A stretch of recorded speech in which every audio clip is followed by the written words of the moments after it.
नमस्कार, insider live में आपका स्वागत है। आपके साथ में मैं हूं अनामिका। ये राजनीति है और राजनीति में जो जितना ताकतवर होता है उसकी उतनी ही पूंछ होती है और उसको उतना ही ऊंचा पद मिलता है। ये सब कोई जानते हैं।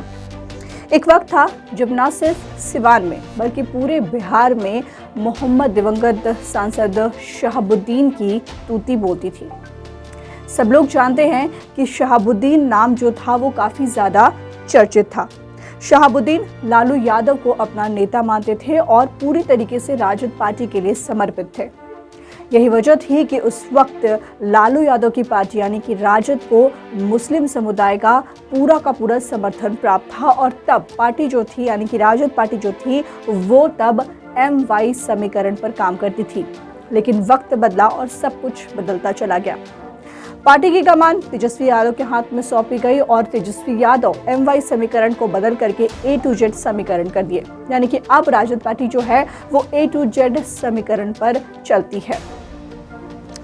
लेकिन आपको ये बता दें साथ साथ कि अब जो है जब मांग उठी थी कि शहाबुद्दीन की पत्नी हिना साहब को राज्यसभा भेजा जाए, जब तक कि नॉमिनेशन नहीं हुआ था, जब तक कि उम्मीदवारों के नाम की घोषणा नहीं की गई थी, उस वक्त पहले से ही काफ़ी ज़्यादा ये मांग उठ रही थी। सिवान के समर्थकों की तरफ से ये मांग उठी थी कि हिना साहब को राज्यसभा भेजा जाए राजद की तरफ से। और इसको लेकर के कई तरह के राबड़ी आवास के बाहर में कई तरह के पोस्टर भी लगाए गए थे। ये भी कहा गया था कि मोहम्मद दिवंगत सांसद शहाबुद्दीन सिर्फ और सिर्फ लालू यादव को अपना नेता मानते थे और उनके लिए उन्होंने काफ़ी ज़्यादा काम भी किया था। लेकिन इस मांग को दरकिनार करते हुए राजद पार्टी ने राज्यसभा भेजने का फैसला किया तो लालू प्रसाद यादव की बेटी मीसा भारती को और फयाज अहमद को। इसके बाद समर्थकों में गुस्सा जो था वो काफ़ी ज़्यादा देखने को मिला। जी हाँ, सिवान के समर्थक जो थे वो काफ़ी ज़्यादा नाराज़ हुए राजद के इस फैसले के बाद से।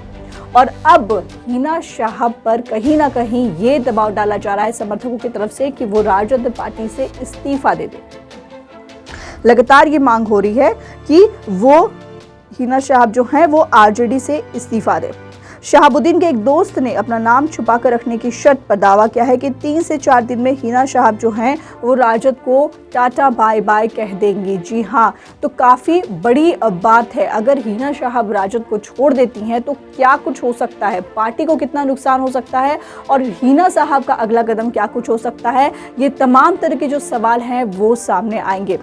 देखिए, चर्चा है कि हिना साहब जो हैं वो राजद को छोड़ करके नीतीश कुमार का दामन थाम सकती हैं। ये चर्चाएं जो हैं वो जोरों पर है। लेकिन हिना साहब क्या कदम उठाएंगी, क्यों उठाएंगी, ये तो वो खुद ही बताएंगी। लेकिन जो सूत्रों के अनुसार जो खबरें आ रही हैं, जो जानकारी मिल रही है, उससे यही पता चल रहा है कि हिना साहब जो हैं वो नीतीश कुमार का दामन भी थाम सकती हैं राजद को इस्तीफा देने के बाद से। अब आपको बताएं कि ये JDU की जो चर्चित पूर्व विधायक श्याम बहादुर सिंह ने हिना साहब को JDU में शामिल होने का ऑफर भी दिया था। जी हाँ, आप ठीक समझे, वही श्याम बहादुर सिंह जो कि सिवान जिले में MLC चुनाव में निर्दलीय प्रत्याशी रईस खान पर हुए हमले को लेकर के कहे थे कि इसका बदला सीना ठोकर जरूर लेंगे। और रईस खान पर जो हमला हुआ था उसमें नाम सामने आया था, आरोप लगाए गए थे हिना साहब के बेटे उसामा साहब के ऊपर। उनके ऊपर FIR भी दर्ज कराई गई थी। लेकिन इन सब के बावजूद श्याम बहादुर सिंह ने, जो JDU के पूर्व विधायक रहे हैं,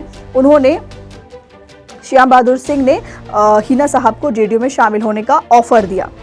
आज भी अगर पूरे बिहार में मुस्लिम समाज की बात हो तो सबसे बड़ा चेहरा मुस्लिम में शहाबुद्दीन परिवार को ही माना जाता है और अब इसी कौम के लोग चाहते हैं कि हिना साहब जो हैं वो राजद से इस्तीफा दे दे। साथ ही इन लोगों का ये भी कहना है कि अगर हिना साहब इस्तीफा नहीं देती है तो हम लोग हिना साहब को छोड़ देंगे, यानी कि समर्थक जो है वो हिना साहब को छोड़ देंगे। ऐसे में लालू परिवार के लिए आने वाले वक्त में इसे बड़े नुकसान के तौर पर देखा जा रहा है और अगले 72 घंटे में सिवान की राजनीति में भूचाल आ सकता है। समर्थक लगातार हिना साहब के इस्तीफे की मांग कर रहे हैं और हिना साहब ने पहले ही कह दिया था कि समर्थक जैसा चाहेंगे हिना साहब जो हैं वैसा ही करेंगी। तो देखने वाली बात यह है कि 3-4 दिन में हिना साहब क्या कुछ फैसला लेती हैं। फिलहाल इसके बारे में इतना ही। अनामिका को दीजिए इजाजत। नमस्कार।